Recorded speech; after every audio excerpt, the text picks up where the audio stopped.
Hello friends, welcome back to YouTube channel Abhi pharmacy. So friend, आज की इस video में हम लोग बात करने वाले हैं कि फार्मास्यूटिकल इंडस्ट्री में कुछ एब्रीवेशन यूज किए जाते हैं उनके बारे में। तो आज की जो वीडियो होने वाली है उसी के ऊपर होने वाली है। तो चलिए आज की इस वीडियो को हम लोग स्टार्ट करते हैं। तो सबसे पहले बात करते हैं कि आरएमजी क्या होता है। तो आरएमजी का पूरा नाम होता है हमारा रैपिड मिक्सर ग्रेनुलेटर, जो कि ग्रेनुलेशन डिपार्टमेंट में एक तरीके का हमारा इक्विपमेंट होता है। उसके बाद आता है हमारा एफबीडी, जिसको हम लोग फ्लूइडाइज बेड ड्रायर बोलते हैं। ये भी हमारे ग्रेनुलेशन में ही यूज किया जाता है। उसके बाद आता है हमारा बीपीआर, जिसको हम लोग बैच पैकेजिंग रिकॉर्ड बोलते हैं। और दूसरा हमारा होता है बीएमआर, जिसको हम लोग बैच मैन्युफैक्चरिंग रिकॉर्ड बोलते हैं। इन्हीं डॉक्यूमेंट्स पे हम लोग जो भी डाटा होता है उसको रिकॉर्ड करते हैं ड्यूरिंग मैन्युफैक्चरिंग और पैकिंग के टाइम पे। उसके बाद आता है हमारा एसओपी, जिसको हम लोग बोलते हैं स्टैंडर्ड ऑपरेटिंग प्रोसीजर। किसी भी फार्मा इंडस्ट्री में सबसे इम्पोर्टेंट चीज़ होती है उसकी एसओपी। अलग अलग फार्मा इंडस्ट्री में जो भी एसओपी होती है वो अलग होती है। उसके बाद आता है हमारा ओसीआर, जिसको हम लोग ऑप्टिकल कैरेक्टर रिकॉग्नाइजेशन बोलते हैं। उसके बाद आता है हमारा सीबीसी। जो भी हमारी मशीनें होती हैं वो अलग अलग कंपनी की होती हैं, जैसे कि फार्मा पैक हो गई, सीबीसी हो गई।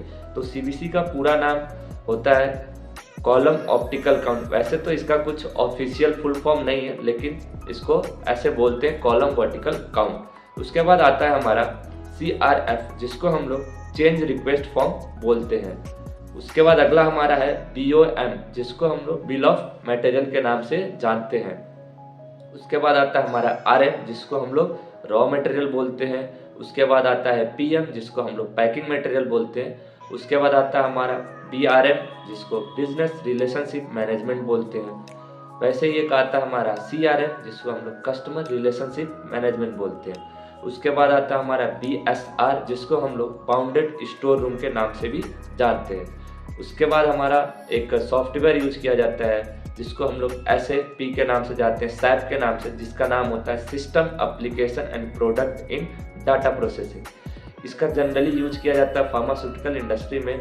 उसके बाद ERP, कुछ जो फार्मा इंडस्ट्री है वो ERP का यूज करती हैं, जिसका पूरा नाम होता है इंटरप्राइज रिसोर्स प्लानिंग। उसके बाद RH को हम लोग रिलेटिव ह्यूमिडिटी के नाम से जानते हैं कि रिलेटिव ह्यूमिडिटी क्या होती है। हमें उसको क्या करना होता है, टाइम टू टाइम मॉनिटर करते रहना होता है कि जो भी रिलेटिव ह्यूमिडिटी है वो हमारे स्टैंडर्ड्स के अकॉर्डिंग है कि नहीं।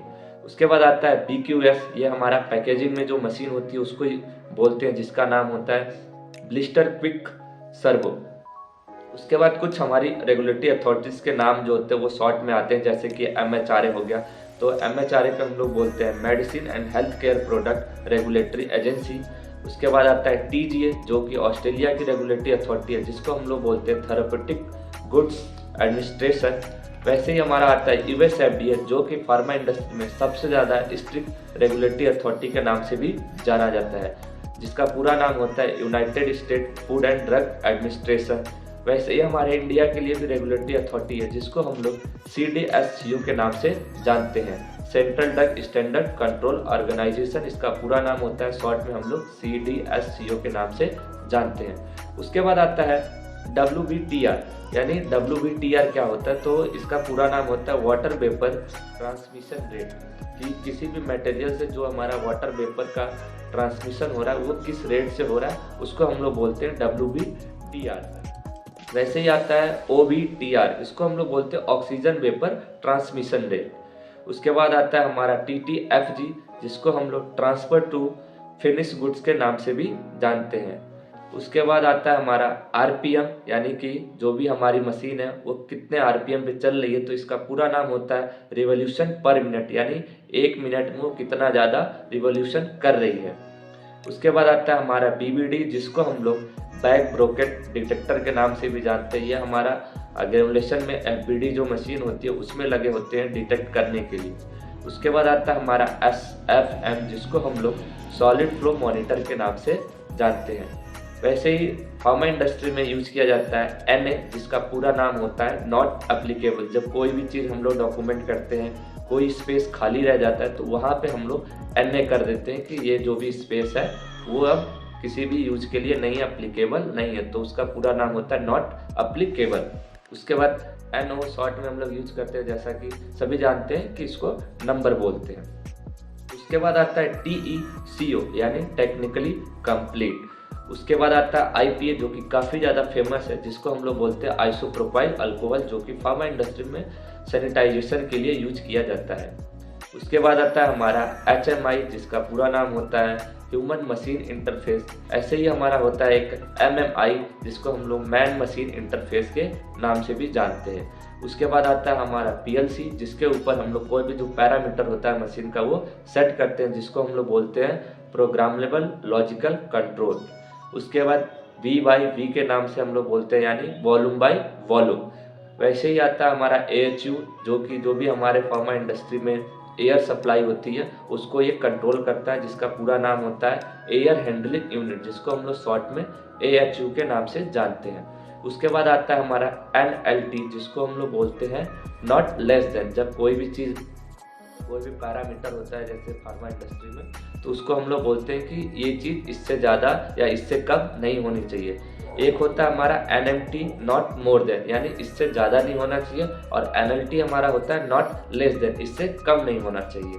उसके बाद आता है हमारा अल्कोवा, जो कि काफ़ी ज़्यादा इम्पोर्टेंट है, डाटा इंटेग्रिटी का एक पार्ट होता है, जिसका पूरा नाम होता है attributable, logical, contemporaneous, original and accurate. तो ये अल्कोवा का पूरा नाम होता है, जो कि काफ़ी ज़्यादा इम्पोर्टेंट होता है फार्मा इंडस्ट्री में।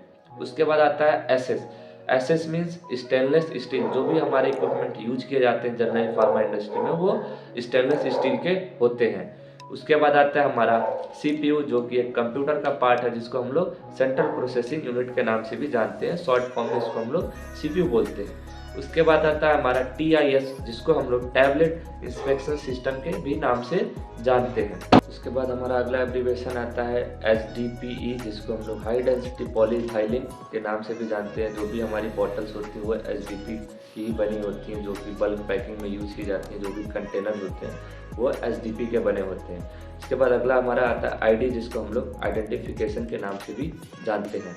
उसके बाद आता है IPQA, जिसको हम लोग इन प्रोसेस क्वालिटी एश्योरेंस के नाम से जानते हैं, जो कि एक तरीके का डिपार्टमेंट होता है, जिसको हम लोग IPQA बोलते हैं।